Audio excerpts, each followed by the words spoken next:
আপনি কিন্তু চাইলে আপনার নিকাবটা খুলে নিতে পারেন। আপনার কি কোনো সাহায্য দরকার? আচ্ছা, কথা বলতে প্রবলেম কি বলেন আমাকে।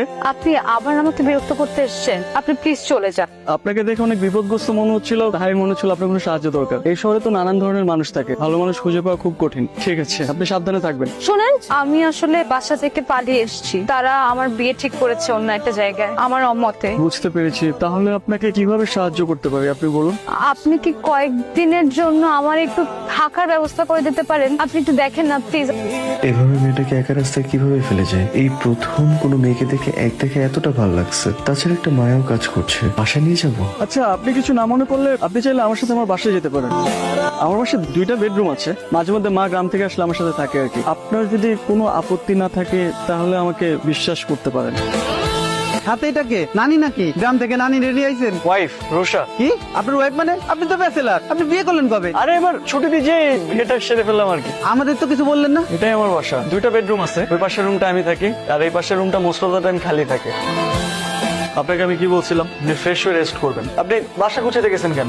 আমি একদম অগোছালো থাকতে পারি না। আচ্ছা, এখানে আমাদের দুপুরের খাবার, বাজার আর মেয়েদের কিছু ড্রেস আছে। আপনি পরে যে পছন্দ করে কিনে নিতে পারবেন, কোনো সমস্যা নেই। আপাতত এখান থেকে একটা পরে নেন। আপনি এত সকালে উঠে গেছেন? আপনি না কালকে বললেন যে আপনার অফিস আছে সকালে, সেই জন্য আপনার ব্রেকফাস্ট রেডি করে দিলাম। আসেন ব্রেকফাস্ট করে নেন।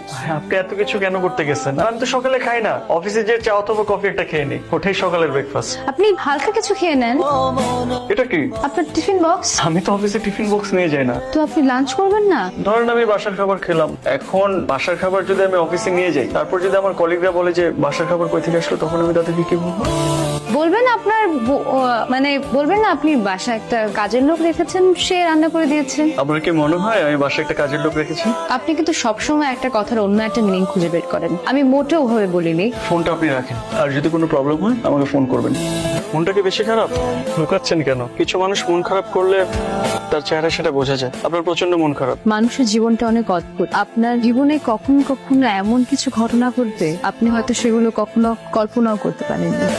আর আপনি জানেনও না যে সে ঘটনাগুলো ঘটলে আপনি কি করবেন বা আপনার জীবন কোন দিকে মোড় নেবে। এসব ছোট ছোট ঘটনা নিয়ে তো জীবন, আর এইসব ছোট ছোট ঘটনাকে আপনি যত মনে রাখবেন তত পিছিয়ে পড়ে যাবেন। চাচা, আপনি হয়তো বাসার উপরে পাঠিয়ে দিছি। শুনলাম তুমি নাকি বিয়ে করেছো, বিয়ে করে বউ নিয়ে আসছো, তাই বৌমাকে দেখতে চলে আসলাম।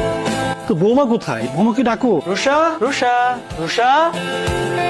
বৌমা তো দেখতে খুবই সুন্দর। চাচার জন্য চা বানিয়ে নিয়ে আসো, যাও। চাচা আপনি বসেন, আমি চা বানিয়ে নিয়ে এসেছি। না না, চা লাগবে না। রাফি তোমার ছেলের মতো, খুব ভালো ছেলে। শুনলাম রাফি বিয়ে করে বউ নিয়ে এসেছে, তাই তোমাকে না দেখে আর থাকতে পারলাম না। তুমি খুব ভাগ্যবতী যে রাফির মতো একটা ছেলে পেয়েছো।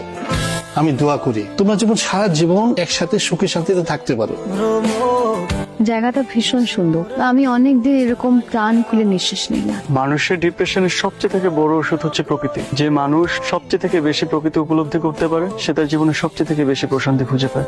আমি কখনো এমন সুযোগই পাইনি। আমার প্রায় পুরোটা জীবনে কেটে গেছে বন্দিশালার পাখির মতো। যে জীবনে এত ঝড় ঝাপটা বয়ে গেছে, সেই জীবনে জীবনকে উপলব্ধি করতে পারলাম না, আবার প্রকৃতি।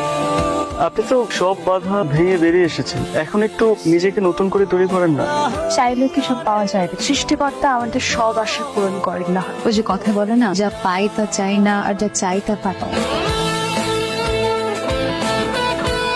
আপনি যদি আপনার জীবনে সবকিছু পেয়ে যান, তাহলে তো আপনি আপনার অস্তিত্ব হারিয়ে ফেলবেন। আমাদের জীবনে আমরা সবকিছু পেয়ে গেলে আমাদের না পাওয়ার আফসোসটা থাকে না, আর না পাওয়ার আফসোসটাই আমাদেরকে পুড়িয়ে খাঁটি করে অস্তিত্ব খুঁজতে সাহায্য করে। অস্তিত্ব খুঁজে লাভ কি বলেন? এখানে জীবনটাই একটা অমাবস্যার অন্ধকার। অন্ধকারই তো আলোর অস্তিত্ব। অন্ধকার যদি না থাকে তাহলে আলো তো মূল্যহীন হয়ে যাবে, আর এই অন্ধকারই আপনাকে আপনার পথ খুঁজতে সাহায্য করবে।